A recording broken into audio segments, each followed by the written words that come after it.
Happy No Clayface was awesome. Clayface was really good. I loved Clayface. If you're really into cameos, this is the one to get. There are lots of random cameos in this one. It was cool. So the White Rabbit from the Batman Detective Comics series was in this. She's kind of cool in a sassy kind of way. Yeah. Reminds me of Harley a little bit. Yeah, a little. She doesn't have like a huge part in this, but I mean, I don't know, she's cute. She is. She's cute. I like that they had that. And if you look in the background, like you see all sorts of different characters. Let's see. I loved. It's just. The best way to describe it is the animated series where with the animated series episode Almost Got Him, where they have all the characters there and they're just hanging out at a bar, all the villains, and they're hanging out at a bar and they're talking about the times that they almost got Batman. Yeah.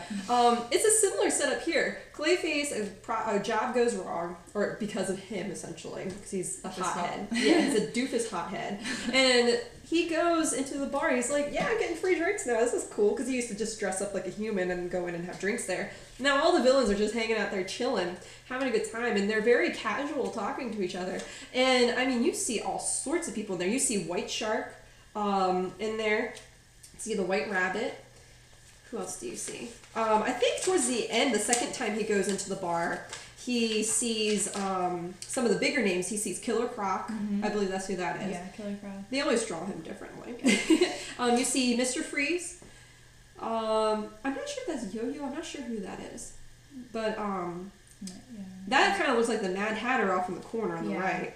So it's really interesting that they have all these random appearances. It is very animated series-esque. Even in the plot, I think it was. Yeah, and then look, penguins walking up the stairs. Yeah, and penguins walking around. But yeah, it's very animated series-ish where, they're just having a good time with this. And I love they were so true to the Clayface character. He is a hothead doofus. And I don't think they could have written the plot any more perfectly. Yeah. You almost feel bad for him. It's like when they're like idiot, he's like, oh, I was just trying to help. Basically, he smashes up this military facility that he thinks he's helping the secret society, but they're like, we didn't invite you to help us. If we wanted your help, we would have asked. Don't you know that we put those people there and they're not the bad guys? And he's just like, oh. Oops. Like, oopsie. Because I love White Rabbit's response when he's like, wait, why didn't I get picked? And White Rabbit's like, honey, if they wanted you, you would have known already. Like, she just gets real sassy with it. So, and then I thought this was funny, like, with when he smashed White Shark's face in.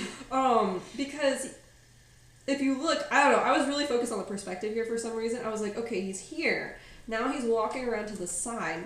Because if you look at the perspective, basically he's in front of him, and then he walks around to the front of White Shark, and then he basically punches White Shark and he gets blasted through the window. But it's funny because if you're thinking in terms of, like, I don't know, I was thinking in terms of like spatial continuity, and so as he goes around and as he bangs into him, I'm like, how the hell did he end up through the window? But if you look in the first panel, there is a window to the right hand side, so as Clayface goes around, then that's how he falls out the window.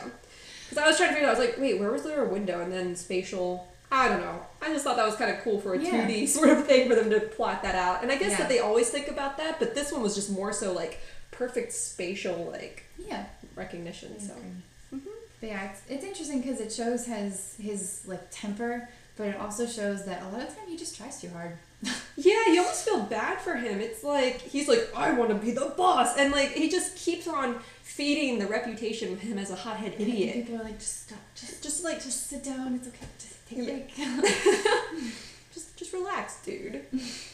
Like, and they almost treat him like a kid. Like they're like, listen, buddy, here's what's going on. Like, they don't really take him, like, the villains don't take him too seriously. Which is interesting because technically he has the greatest superpower of all. He can turn into anyone, and he can really screw stuff up. But because he's such a doofus, he's never going to reach his full potential.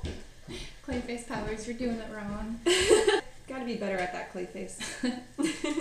But yeah, I definitely like this one a lot. So yeah, I would pick it up. Me too. I would definitely recommend picking up Clayface. And again, this was one that we could only get the 2D cover in. I'm sure the 3D cover looks pretty ballin', but I'd still get it. Yeah. Alrighty, well, thank you guys so much for tuning in to the Siren Review. Thank you for tuning in to our week 3 reviews. Yeah. We're going to be having a week 4 coming up soon, which will include Joker's daughter and all sorts of really cool characters that came out. Man, it's going to be really fun. And we'll talk a little bit more about the holographic issues and the mad rush as well. Yay. So thank you guys for tuning in, and we can't wait to see you next time for our next review. Yay. And we will see you then. Bye.